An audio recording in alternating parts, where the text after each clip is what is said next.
உட்காரு. குடி.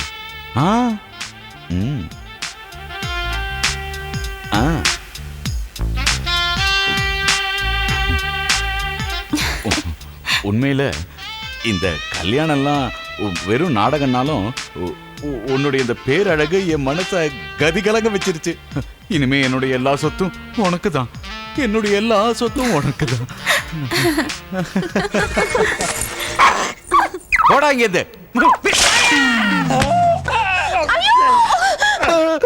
என்னங்க என்னங்க என்னங்க ஆச்சு உங்களுக்கு? என்னங்க என் எல்லா சொத்தும் போயிடுச்சுடி. தம்பி மச்சான் அவளோட வலையில விழுந்துட்டாரு. நடுராத்திரியில எழுந்து உட்காந்துட்டு ஏங்க இப்படி வளர்றீங்க? அழக காட்டி தம்பி மச்சானோட மனச மாத்திட்டா. யாரு? அவதான் அந்த கங்கா. இத்தனை நாள் என் மச்சான் கடைபிடிச்ச பிரம்மச்சரியத்தை நோண்டி நுங்க எடுத்துட்டாடி அந்த பொண்ணு. சீ, ஏங்க இப்படி அசிங்கமா பேசுறீங்க? கொஞ்சம் கூட வெட்கம் இல்லாத இருடி, மனுஷன். நீ எங்கேயும் போவாத. நீ நினைக்கிற மாதிரி இல்ல. நான் ஒரு கனவு கண்டேன். கனவு காண வேற விஷயமே கிடைக்கல. பேசாம படுங்க. நான் இப்பவே தம்பி மச்சானுக்கு என்னது? போன் பண்ணோம். ஐயோ சொன்ன கேளுங்க. எங்கங்க போறீங்க? நான் சாவ பைத்தியக்காரத்தனமா போறேன். பண்ணாதீங்க. அவனுக்கு கல்யாணம் ஆச்சு. இனிமேலாவது அவன் குடும்பம் குட்டின்னு வாழ விடுங்க. நீ கொஞ்சம் வாய மூடு. என்னங்க? யாருக்கு கல்யாணம் ஆயிடுச்சுன்னு சொன்ன? உங்களுக்கு என்னங்க ஆச்சு? எனக்கு ஒண்ணும் ஆகல. ஆனது உங்க குடும்பத்துக்கு தான். என் மச்சான் கல்யாணமே பண்ணிக்கலடி. என்னது? என்னடி வாய பொளக்குற? நான் சொன்னதெல்லாம் பொய் இல்ல, உண்மை. இதெல்லாம் வெறும் ஒரு டிராமா தான். டிராமாவா?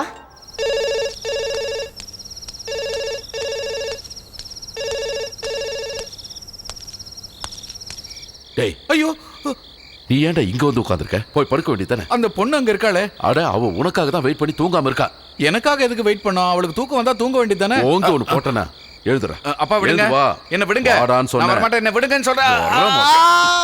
ஐயோ அப்பா விடு. உள்ள போ. கைய விடு. உள்ள போடா.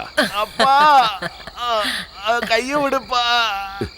ஒரு நிமிஷம் அப்பா சொல்றத கேளு. இந்த ஃபர்ஸ்ட் நைட்ங்கிறது ஒரு வாட்டி தான் வரும். வாழ்க்கை முழுக்க அதை நினைச்சுக்கிட்டே இருப்போம்.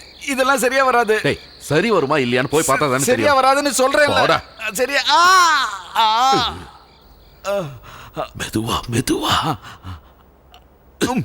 அட அட அடையா எங்க? கதவாட்டுறான்னு சொன்ன.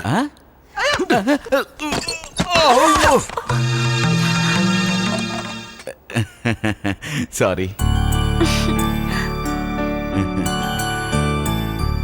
உட்காருங்க உட்காருங்க. அதெல்லாம் சும்மா உட்காருங்க. தேங்க்ஸ்.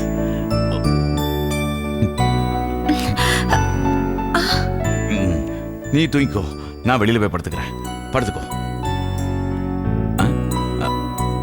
என்ன பாக்குற? ஏன் இப்படி முழிக்கிற? பயப்பட வேண்டாம். நீ பயப்படுற அளவுக்கு நான் நடந்துக்கவே மாட்டேன்.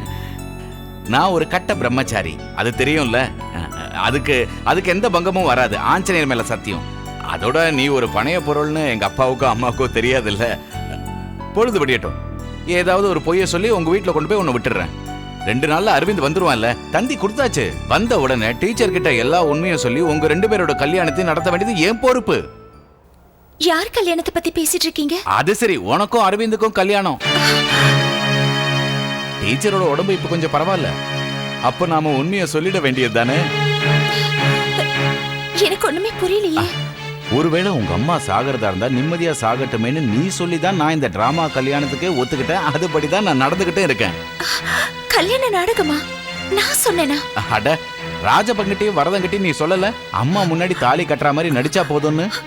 கடவுளே, நீங்க என்னங்க சொல்றீங்க? நான் அப்படியெல்லாம் யார்கிட்டயும் சொல்லல. என்னடி நீ காமெடி பண்றியா? காமெடி பண்ற விஷயமாங்க இது? உங்களுக்கு என்ன பிடிச்சிருக்குன்னு சொன்ன நாள்ல இருந்தே நீங்க எப்போ என் கழுத்துல தாலி கட்டுவீங்கன்னு நான் காத்துட்டே இருந்தேன். ஐயோ, அப்ப அரவிந்துக்காக நான் காத்துக்கிட்டு இருக்கேன்னு எதுக்காக ராஜப்பங்கிட்ட சொன்ன? யார் சொன்னது? பொய் சொல்லாத, பொய் சொல்லாத. நான் பார்த்துட்டு இருக்கும்போது தான் நீ சொன்ன. நீங்க என்னங்க சொல்றீங்க? என் மனசறிஞ்சு எனக்கு இதெல்லாம் எதுவுமே தெரியாது. நான் நம்ப மாட்டேன். நான் நம்ப மாட்டேன். ஆஞ்சநேயா, நீங்க கட்டின இந்த தாலி மேல சத்தியமா நான் சொல்றேங்க, அரவிந்த் கூட நீங்க சொல்ற மாதிரி எந்த ஒரு சம்பந்தமும் கிடையாது. என் மனசுல நீங்க மட்டும் தாங்க இருக்கீங்க. அம்மா, நான் சொல்றத நம்புங்க. எனக்கு அம்மா, கதவை தர, சொல்றத நம்புங்க. கதவை தர.